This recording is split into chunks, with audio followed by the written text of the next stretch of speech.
Wears weekly DHA phase 10 की updates के साथ मैं आपकी खिदमत में हाजिर हूँ। आपको मैंने लास्ट टाइम भी अर्ज किया था कि इस टाइम आपको एफिडेविट और एलोकेशन में कॉस्ट में काफ़ी फ़र्क आ रहा है। वियर्स एक चीज़ आपसे डिस्कस करनी थी कि डीएचए फेज 10 में आर्मी की एलोकेशन फाइल भी सेल के लिए आ चुकी हुई हैं, जिसमें बजट के बाद ये प्राइसेस आपको मोस्ट लाइकली ईद के बाद ये प्राइसेस नहीं मिलेंगी। आप इसको लॉक कर सकते हैं।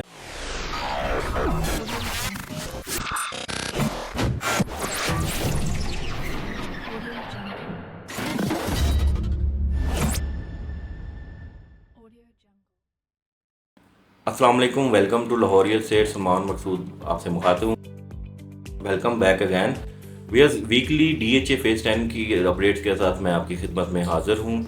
लास्ट वीक मैंने आपको अपडेट दी थी कि इस टाइम बाइंग सेलिंग ट्रेंड बहुत स्लो है, जिसकी मेन रीज़न बजट ही है। उसमें हमें एक कनाल में और फेज़ 10 की 10 मरला फाइल्स में काफ़ी डिप देखने को मिला है। ये बेस्ट टाइम है बाय करने के लिए। आपको मैंने लास्ट टाइम भी अर्ज किया था कि इस टाइम आपको एफिडेविट और एलोकेशन में कॉस्ट में काफ़ी फ़र्क आ रहा है, क्योंकि एलोकेशन की कम प्राइसेस हैं, जिसकी वजह से आप उसको प्रेफर करें। तो अगर आप देखना चाह रहे हैं, ये लास्ट वीक है बजट का, जिसमें बजट के बाद ये प्राइसेस आपको मोस्ट लाइकली ईद के बाद ये प्राइसेस नहीं मिलेंगी। आप इसको लॉक कर सकते हैं, स्पेशली 10 मरला और एक कनाल के लिए इस टाइम ये बड़ी फिजिबिलिटी है। अब इस टाइम जो प्राइसेस ट्रेंड है, इस टाइम स्टैंड स्टील पर है, सेलिंग ज़्यादा है और बायर कम देखने को मिल रहा है। चलते हैं रेट की तरफ। भी अगर हम 5 मरला रेट्स की बात करें तो 5 मरला इस टाइम एफिडेविट प्लॉट 30,25,000 रुपये में अवेलेबल है और एलोकेशन 29 लाख रुपये में अवेलेबल है।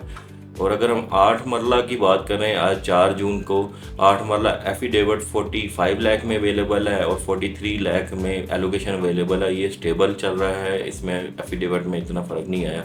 10 मरला की बात करें तो एफिडेविट स्टिल स्टेबल है, इस टाइम 53 लाख रुपए में अवेलेबिलिटी आ रही है। एलोकेशन में डिप देखने को मिला है, इस टाइम 50 लाख पर अवेलेबल है।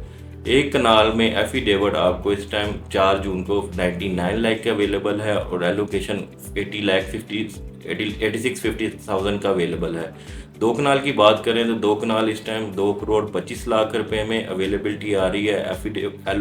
एलोकेशन रीसेल में अवेलेबिलिटी नहीं है। और अगर हम 4 मरला कमर्शियल की बात करें तो 1,54,50,000 रुपये में एफिडेविट अवेलेबल है और एलोकेशन हार्ड टू फाइंड है। तो वियर इस टाइम मैंने जैसे आपसे अर्ज़ किया है कि इसमें एक कनाल वाली अच्छी बाइंग है। अगर आप 99 में आपको एफिडेविट मिल रहा है और एलोकेशन आपको 8650 में मिल रहा है, तो अगर आप कॉस्ट करेंगे तो एलोकेशन आपको तकरीबन इस टाइम कमीशन डाल के भी 93,50,000 में कॉस्ट करेगा।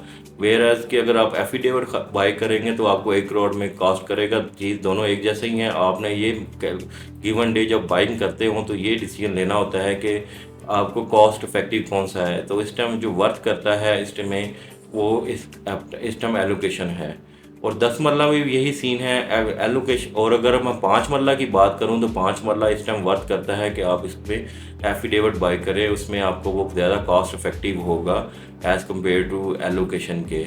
और 2 कनाल और 4 मरला में तो आपके पास एफिडेविट के अलावा ऑप्शन ही नहीं है जो बेस्ट है आपके लिए बाइंग करने में, क्योंकि एलोकेशन अगर आया भी है तो इतने, क्योंकि हार्ड टू फाइंड होता है, सेम रेट्स होंगे तो आपको वो वर्थ नहीं करता। और वेज आप जो मेरी रिकमेंडेशन है आपको कि आप अगर बाय करना चाह रहे हैं तो बजट की वजह से जो स्टैंड स्टिल है बाइंग के लिए बड़ा आइडियल टाइम है। बजट की जो फोरकास्ट ऑलमोस्ट हमने आपको 1 माह पहले दे दी थी कि जी 5 करोड़ से नीचे को फाइलर के लिए 3 करोड़ ही रहेगा। तो इसमें सच इसका ख़ास फ़र्क नहीं आएगा। इसमें प्राइसेस में आपको एक्सपेक्ट कर रहे हैं कि ये नीचे आ जाएगा, तो वो नज़र नहीं आ रहा। मार्केट स्टेबल रहेगी, आगे इंटरेस्ट रेट भी कम होते जाएंगे ग्रेजुअली तो ये बढ़ता जाएगा। बैलेटिंग जब आएगी तो फिर तो चीज़ शूट हो जाएगी। तो ये बजट से पहले के लिए जो मैं आपकी फोरकास्ट है कि आपके लिए बाइंग के लिए अगर आप रुक रहे हैं तो बायर वेट ना करे, सेलर होल्ड कर सकता है। बिकॉज एक चीज़ आपसे डिस्कस करनी थी कि डीएचए फेज 10 में आर्मी की एलोकेशन फाइल भी सेल के लिए आ चुकी हुई हैं। पहले आपसे हमने शेयर किया था कि इनके आर्मी को अलॉटमेंट हो रही हैं फाइल्स की डीएचए 10 में।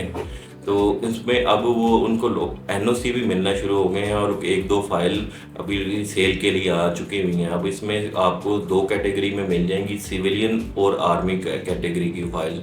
रेट्स में कोई ज़्यादा फ़र्क नहीं होगा, लेकिन एक नई एडिशन आई थी फेज 10 के लिए, तो कहने का मकसद ये है कि ये चीज़ें ना जब आर्मी की अलॉटमेंट तब होती है कि जब बेल्टिंग करीब होने के करीब होती है। ये एक इंडिकेशन है कि आपको बेल्टिंग अब नियर बाई है। उसमें 6 महीने लगते हैं, साल लगता है या 1.5 साल लगता है, ये वो पॉसिबिलिटी है। लेकिन अब DHA बहुत जल्द इसकी बेल्टिंग करने की पोजीशन में होगा, क्योंकि DHA तब काफ़ी बड़ी तादाद में आर्मी वालों को यहाँ पर फाइल्स मिली हैं और ज़्यादातर होल्डिंग पर ही हैं। ये इन्फॉर्मेशन आपको एक्सक्लूसिवली हम शेयर कर रहे हैं ताकि आपकी इन्फॉर्मेशन में इजाफा हो। मज़ीद इन्फॉर्मेशन के लिए स्क्रीन पर दिए हुए नंबर पर मुझसे रब्ता कर सकते हैं। वीडियो को लाइक और चैनल को सब्सक्राइब ज़रूर कीजिएगा। अल्लाह हाफिज़।